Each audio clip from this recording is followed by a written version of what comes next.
Welcome back to another WhoScored.com Premier League preview.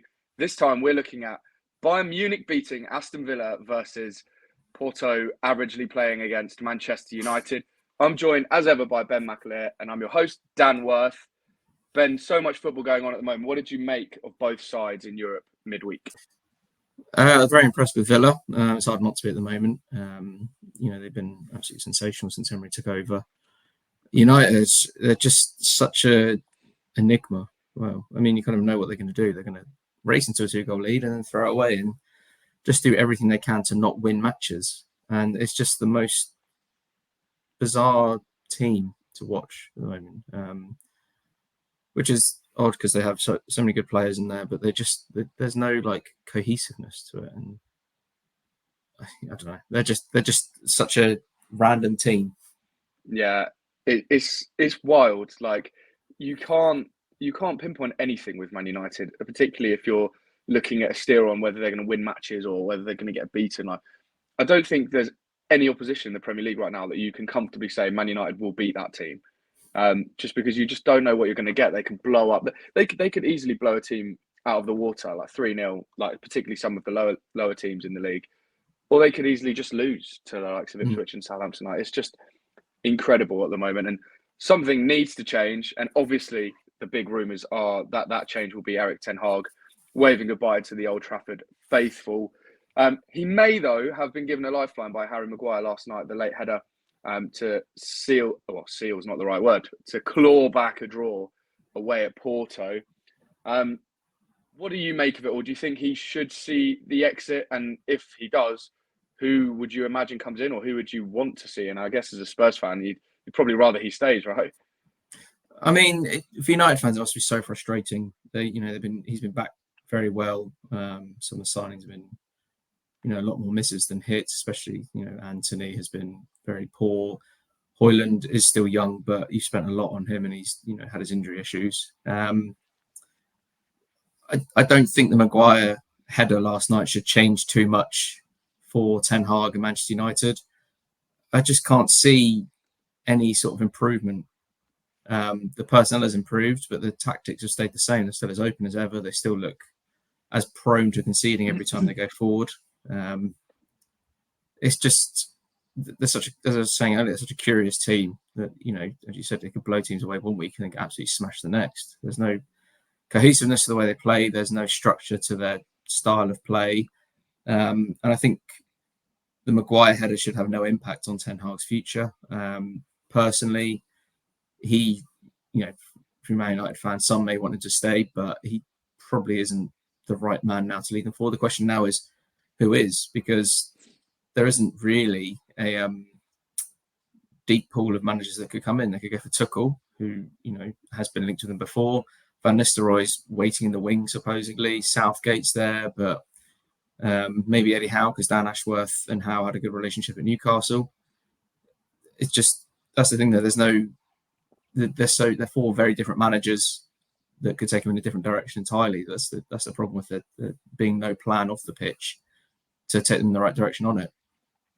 Yeah, it's such a big question because obviously Jim Ratcliffe's come in seemingly with a plan and went to try and find a replacement for Ten Hag in the summer. And well, I guess the long and short of it is he couldn't, and then restored his faith miraculously in Ten Hag. And yeah, Ten Hag has not really done much this season to repay that faith. So you can't imagine that they'll wait forever to make a change in management. But as you say, the candidates are vastly different from each other, which brings its own issues, like what style of football are they going to bring in with the players that they have? It's very, very questionable. Just a quick note on the betting market here, actually. Ten Hag is a very short favourite to be the next Premier League manager to leave his post. He's 1-2 on, and 95% of bets placed on that market since the draw against Porto have been on the Dutchman, which, yeah, tension is really building and the rumours are rife. And clearly people are putting their money in that direction. And, well, you never know. A defeat at Villa Park this weekend could be the final straw. And it doesn't get much harder than going away to Villa at the moment. They are in very strong form. A really historic night against Bayern Munich in the week. A great win. And the one striker that people just can't stop talking about at the moment, and rightfully so, is Jhon Duran. He seemingly is scoring every single game, coming on late on and bagging.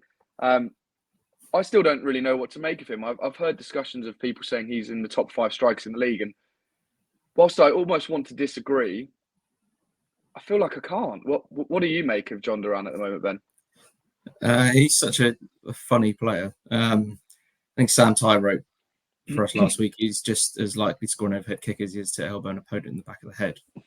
And it's just, he's the way just, I feel like the best way to sum up, in my opinion, is that he's just really good at cooking the ball really hard.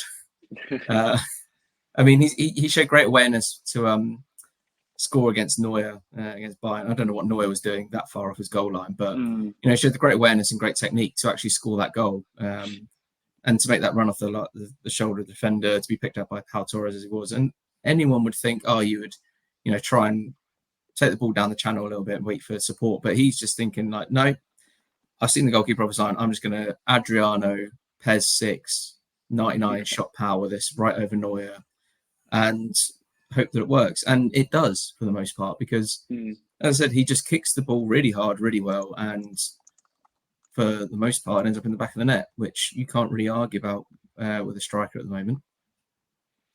No, you're absolutely right. And he scored 4 goals in the Premier League in 157 minutes, which just shows how impactful he's being from the bench. That said, though, it looks like he could start this match due to a few injuries for Villa. And I imagine we're both going to agree here. Like, he definitely has the ability to cause Man United all sorts of issues. And I really wouldn't be surprised if he increases his goal tally here against a very questionable Manchester United midfield and a questionable Manchester United defence. So he could still be in his luck and as I say, get on the score sheet. Another player who has been in great form for Aston Villa and too could cause Man United lots of issues is Morgan Rogers. He's been wonderful, I think. And I almost didn't really have him down to having such an impact this season.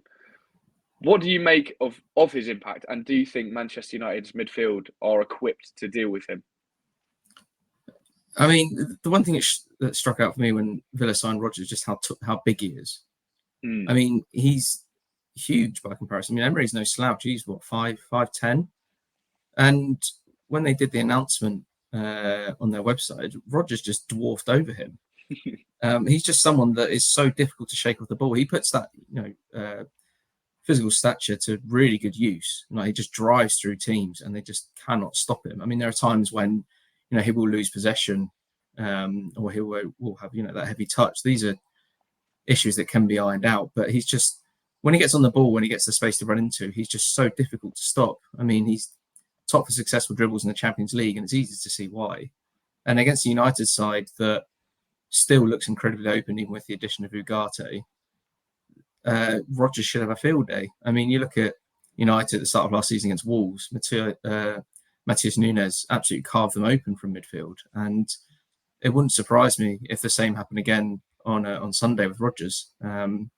Whether he starts in number 10 role as he has done recently, or he's moved out to the right due to a couple of injury issues in the final third for Villa, remains to be seen. But either way, United are going to have a real task on their hands trying to stop him. Yeah, absolutely. You nailed it, really. Rogers is Villa's second highest rated player, according to WhoScored.com, with a 7.07 rating. Only Yuri Tielemans is performing better. That just goes to show how well he started this season. And yeah, I completely agree that he could have a field day here. Right, before we get into the bet builders then, this is a good chance for me to get your score prediction for this match. I was tempted to say something like 4 or 5 on Villa, but I think you've got issues with Leon Bailey, Jacob Ramsey and John McGinn's out. A couple of issues up front. I still think they'll win. I think they'll win 3-1. Yeah, very nice. I'm thinking along the same lines, actually. I might go 3-2. I expect there to be goals. And as you saw yesterday from Man United, they are going to concede lots of goals, but they will score some goals. They have a decent attack. and I think they'll get on the score sheet. So don't mind your 3-1, but I'll go 3-2 just to be different. Right, let's look at some bet builders for this game then, using the WhoScored.com bet builder comparison tool, which allows you to compare your bet builders with the top bookmakers in the UK market.